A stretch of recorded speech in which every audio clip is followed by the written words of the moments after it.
Allahümme salli ala Muhammed ve ali Muhammed.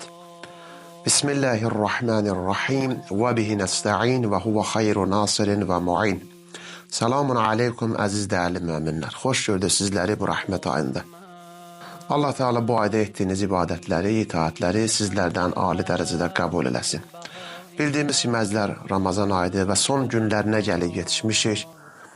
Allah Teala bu günlərdə etdiyimiz duaları, tutduğumuz orucları bizdən xas olan əməllərdən qərar versin inşallah. Əzizlər, çox vaxt görürük cəmiyyət arasında orucun mahiyyətini dərk edənlər çox azdır. Çoxları bir anlıq səhərdən axşama qədər özünü saxlayan elə şeylər var ki, özlərini onlardan saxlamağa çox aciz bilirlər.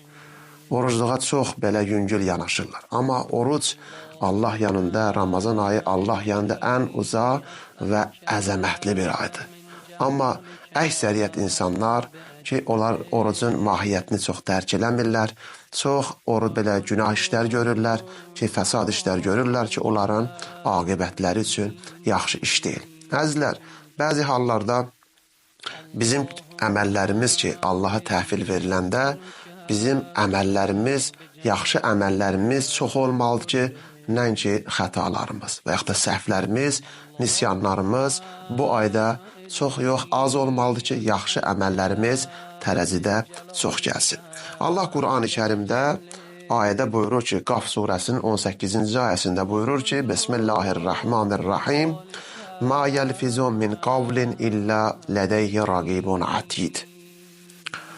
Allah Teala ki, bu mələkləri ki, xəlq eləyib bizim yaxşı və pis əməllərimizi yazırlar.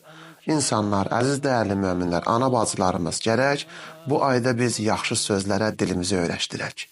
Bu Ramazan ayı qurtarandan sonra gələn Ramazana qədər danışığımızda, hər bir işimizdə biz öz ibadətimizdə, itaatimizdə gözəl şəkildə onları riayət etməyə çalışmalıyıq.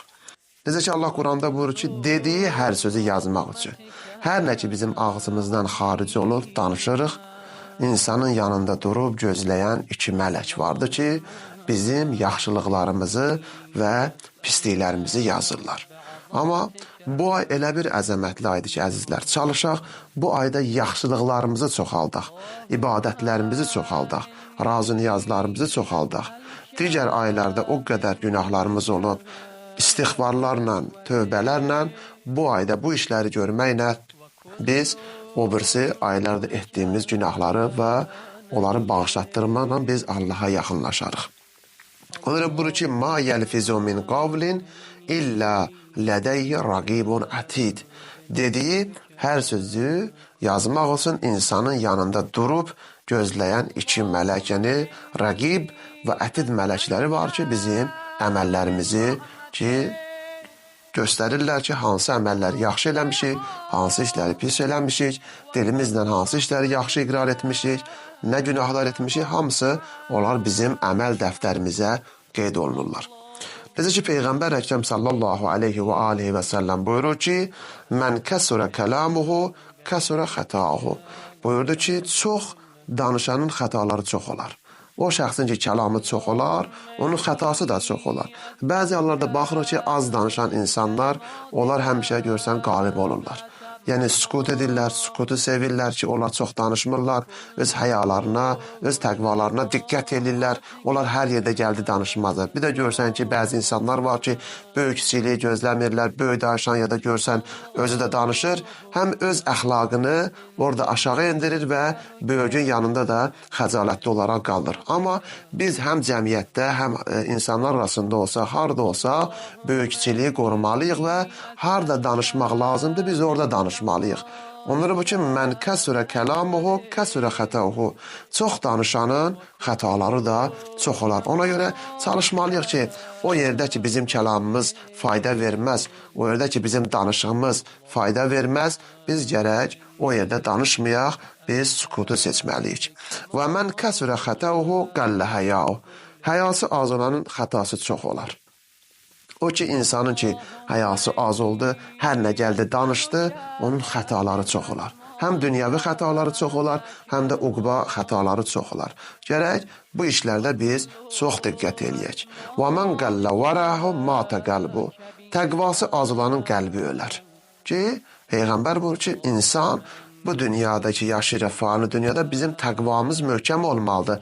Allahdan qorxmaqlığımız möhkəm olmalıdır. Biz hər yerdə olsaq, evlərimizdə olsa, küçədə olsa, bazarda olsa fərq etməz. Biz hər işimizdə olsa gərək bizim təqva üstünlüyümüz olmalıdır.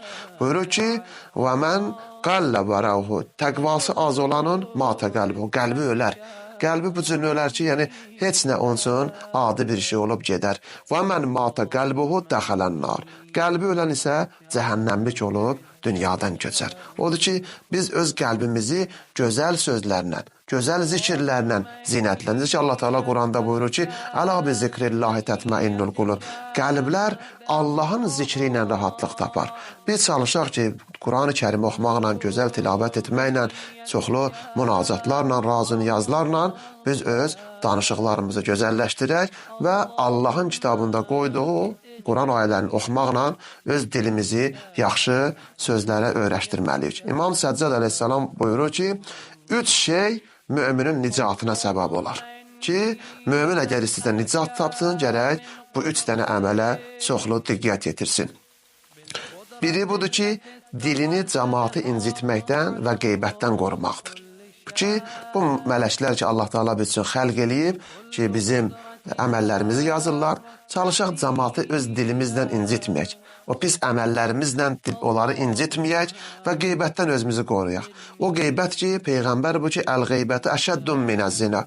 Qeybət zinadan da şiddətlidir. Çalışaq bu işlərdə biz çoxlu Allah istəyən sözləri danışaq. İkincisi budur ki, dünyası və axirəti üçün faydalı olan işlə məşğul olmaq. Həm dünyamızı, həm axirətimizi biz bəzəmək üçün yaxşı işlər görməliyik ki, Allah da o işləri bizdən qəbul etsin. Baxır Loğman öz oğluna buyurdu ki, ey oğlum çalış, qiyamət üçün, həm bu dünyam üçün, həm də qiyamət üçün yaxşı azuqə topla ki, Sirat körpüsündən keçəndə sənin əlindən yapışsın. Üçüncüsü budur ki, günahları və xətaları üçün çoxlu ağlamaq. O günahlarımız var, xətalarımız var ki, o günahları zehnimizdən keçirdəndə, o xətaları zehnimizdən keçirdəndə biz çalışaq neyək? Onların etdiyimizə görə peşmançılıq və ağlamaqla biz Allaha yaxınlaşa bilək. Necə ki, Peyğəmbər sallallahu aleyhi və aleyhi və səlləm buyurur ki, minəl imanı hifzul lisan.